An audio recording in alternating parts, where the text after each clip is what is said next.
सुजाता ने किया राधिका को खत्म करने का मौका न छोड़ते हुए उसे बंदूक की नोक पर ले लिया। उसके हाथ में गन थी और उसने बच्चों की तरह राधिका को हाथ ऊपर करने को कहा, यह सोचकर कि वह गोली चलाएगी। राधिका ने इसे एक मजाक समझा और जैसे ही उसने हाथ ऊपर किए सुजाता ने गोली चला दी। गोली की आवाज सुनकर दिव्यम दौड़कर कमरे में आया और राधिका को खून से लथपथ जमीन पर गिरा देखा। यह देखकर उसके पैरों तले जमीन खिसक गई और वह खून के आंसू रोने लगा। राधिका के बिना उसकी दुनिया अधूरी थी, इसलिए उसने तुरंत राधिका को गोद में उठाया और अस्पताल ले गया। भगवान भोलेनाथ की कृपा से राधिका बच गई। हालांकि दिव्यम सुजाता का कुछ नहीं कर सका क्योंकि सभी को लगता था कि उसने अपनी याददाश्त खो दी है। गोली चलाने के बाद सुजाता भी एक छोटे बच्चे की तरह रोने लगी और बंदूक से डर गई। राधिका को इस बात का कोई अंदाजा नहीं था कि सुजाता केवल नाटक कर रही थी। अब यह देखना मजेदार होगा कि सुजाता की सच्चाई कब तक परिवार के सामने आती है कि उसने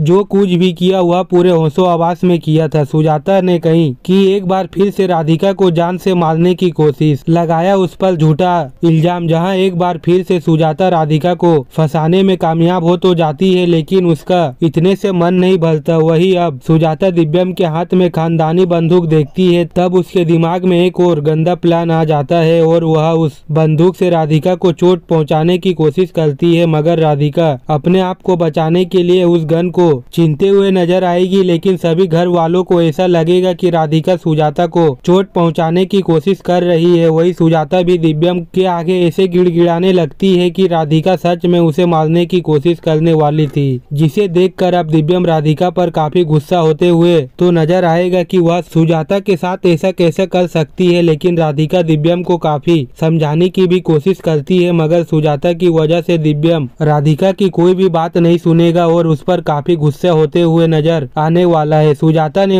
उठाया है यहाँ पर दिव्यम की परवाह का और दिव्यम के प्यार का फायदा और कल दिखाया कुछ ऐसा जिसके बाद दिव्यम अब चाहे के भी किसी को कुछ कह नहीं पाएगा। दरअसल यहाँ पर सुजाता इस बात का मौका का फायदा उठाने वाली है कि जब राधिका उसके कमरे में उसको लेने जाती है तो उस समय वह खेलक में यहाँ पर राधिका के साथ कुछ बड़ा करने वाली है। आपको बता दे कि दिव्यम जो है वह पहले भी राधिका से कह चुका था कि ना जाने तुम मुझे किस जन्म का मेरे साथ बदला ले रही हो। कभी मुझे माँ परेशान करती है और कभी मुझे तुम परेशान करती हो, लेकिन मैं यह भी मानता हूँ कि माँ ने जब वह सही थी तुम्हारे साथ सही नहीं किया, इसीलिए शायद उसे कर्मों की सजा उन्हें मिल रही है। लेकिन इस समय तुम्हारा उनका ध्यान रखना जरूरी है। लेकिन यहाँ पर जग्गू भी डांट लगाता है और यहाँ पर दादी भी कहती है कि राधिका की वजह से सुजाता की मुश्किलें और भी बढ़ रही है, जबकि राधिका तो एक मासूम है, इनोसेंट है, उसे पता भी नहीं है कि सुजाता कैसी चाल चल रही है। दिव्यम को इस बारे में जरूर पता चलेगा, लेकिन बहुत देर बाद। एक तरफ अब सुजाता फैसला कर लेती है, सुजाता किसी भी तरह अब राधिका को घर से बाहर करके रहेगी। वेल, जहां अब सुजाता किसी भी कीमत पर राधिका को घर में नहीं देख सकती है, वैसे में अब सुजाता की वजह से राधिका को बहुत सारी नई मुसीबतों का सामना करना पड़ेगा। खैर, एक तरफ जहां दिव्यम भी अब राधिका को गलत मानता है, वैसे में अब सुजाता राधिका को गोली मारने की कोशिश करने वाली है, लेकिन समय रहते राधिका खुद को बचा लेगी। खैर, आने वाले एपिसोड में अब यह देखना मजेदार होगा आखिरकार अब राधिका के सामने सुजाता की पूरी सच्चाई कब आने वाली है और कब राधिका को पता चलेगा सुजाता जो कुछ भी